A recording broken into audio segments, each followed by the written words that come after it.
Lando Norris is one of the most talented drivers on the grid, certainly the most popular of the younger generation, and as such his name is speculated the most to join other teams after McLaren.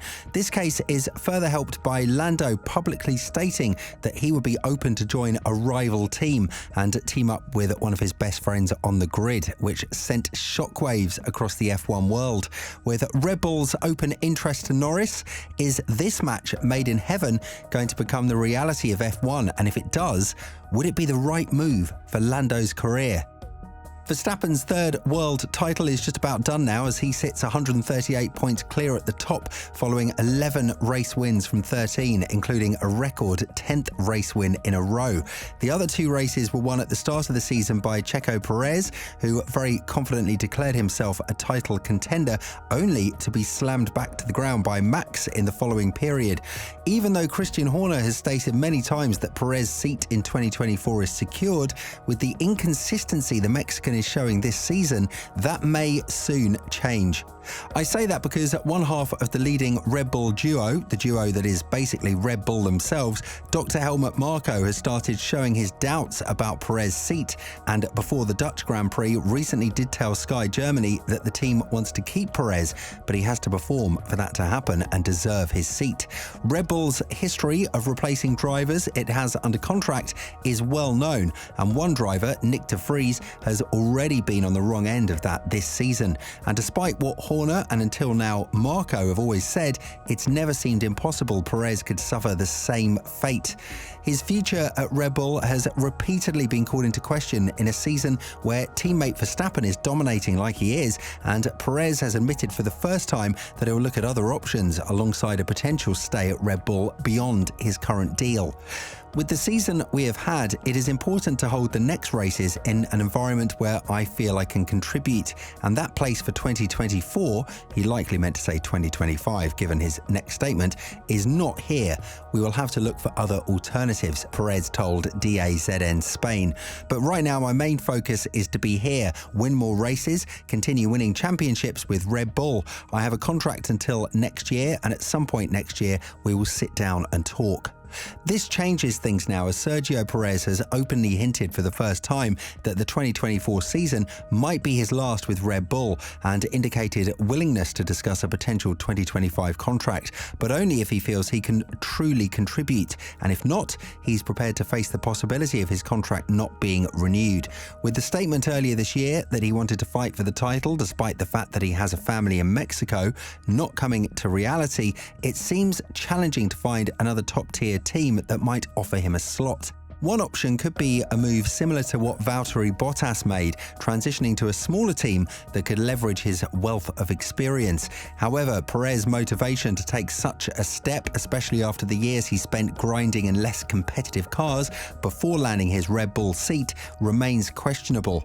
Furthermore, having Perez, or any driver for that matter, match up against Max Verstappen is a risk itself. Competing against such a generational talent could potentially ruin any driver's reputation in the sport, and given the industry's perception and his own sentiment about racing, it wouldn't be far-fetched to imagine Perez retiring with honour, if I can put it that way, after the 2024 season, celebrated as a multiple Grand Prix winner and, much more importantly, in my opinion, a national icon.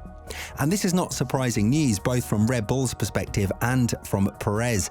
He's not the youngest driver around and has a family, so for him retirement seems most likely, and I'm sure Red Bull will go for a younger driver alongside Max. Sergio got a lot of flack, but in the end he did for Red Bull what was expected from him, which was to be up there right next to Max. A perfect ending for him would be winning the Mexican Grand Prix before he retires, something I personally would love for him to accomplish. As for Red Bull's next steps, if they opt against renewing Perez's contract, Lando Norris emerges as a notable contender, and not only because he suits the team style and will be the best choice out of the drivers on the grid. His current McLaren contract ends in 2025, and Norris, while speaking at Monza, didn't shy away from the idea of pairing with his friend Verstappen in F1. "I can happily say that Max is probably one of the best drivers ever in the history of F1, Norris said. "It would be great to work alongside someone like that. It's definitely something I would be open to in the future and see where I can really stand against him. I never raced against him until I was into F1, but in karting I already knew him reasonably well. 2012 or 2013 was the first time I got to meet him and get to know him, so I've been able to witness what he's doing, and I think it's not just that he's in a good car. I think no matter what car he's in, he'd be able to perform at a similar level." Norris and Verstappen enjoy a close friendship off track, which could be another reason to pair them up at Red Bull in the future, and both Helmut Marko and Christian Horner have showcased their admiration for Norris' ability, having attempted to recruit him on 2 separate occasions. Despite their internal options like Daniel Ricciardo, Yuki Tsunoda and Liam Lawson, Norris seems to be Red Bull's top pick. Yet in the unpredictable world of Formula One, everything can change really fast.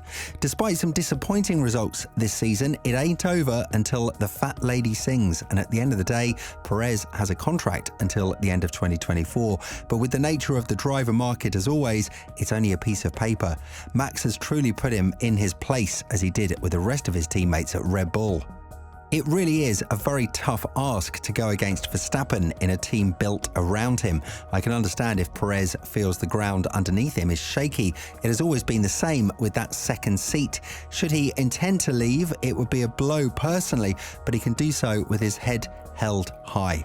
Norris would be unwise to reject Red Bull should they approach him again. The team is steamrolling through the grid, and while McLaren may be on its way up, I doubt he has the patience to see it through. It would eat away the prime years of his career, which could else be showcased perhaps alongside Max. In my view, if such a scenario unfolds, it could introduce a fresh wave of excitement into the sport, mirroring Mercedes' strategy of teaming up Hamilton with Russell.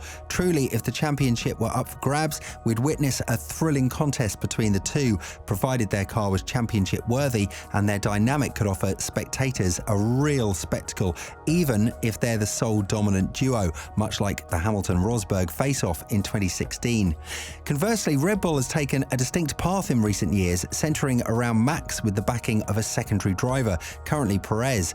This model has indeed favoured Max and the team's achievements to date. However, its sustainability may be questionable as rival teams gain momentum. For consistent triumphs in both the drivers' and constructors' titles, a more collaborative effort from Max's teammate might become essential.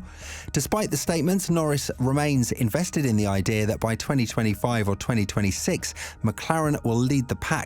And while recent setbacks in the last few races might have failed this belief, McLaren takes solace in its revival, and the real test is determining whether this resurgence is a brief success or not. Even if the path to victory isn't straightforward, McLaren believes they're back in contention, and the team's stance is that all components are in place. They just require time to transition into true front runners. If this transformation transpires by the end of 2025, Norris might find his patience mirrored in Verstappen's journey.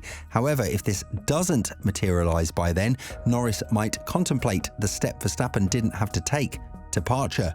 Even though there isn't a standard exit clause in Norris' contract, an exit remains plausible with mutual agreement, likely with substantial financial effects. Norris does align with McLaren's strategic vision, thus giving him significant leverage, and it's worth highlighting that while Norris gained recognition with his podium finishes during McLaren's revival, rookie Oscar Piastri has silently but steadily made his mark, and his near-podium finish in the British Grand Prix and a commendable second place in the Belgian Grand Prix sprint race against Verstappen are noteworthy. As Norris surpassed Daniel Ricciardo, there's plenty of evidence suggesting Piastri might be a formidable contender, which might push Norris away from the team. Only time will tell if we might see the dream duo of Norris and Verstappen together, but the first step has been made.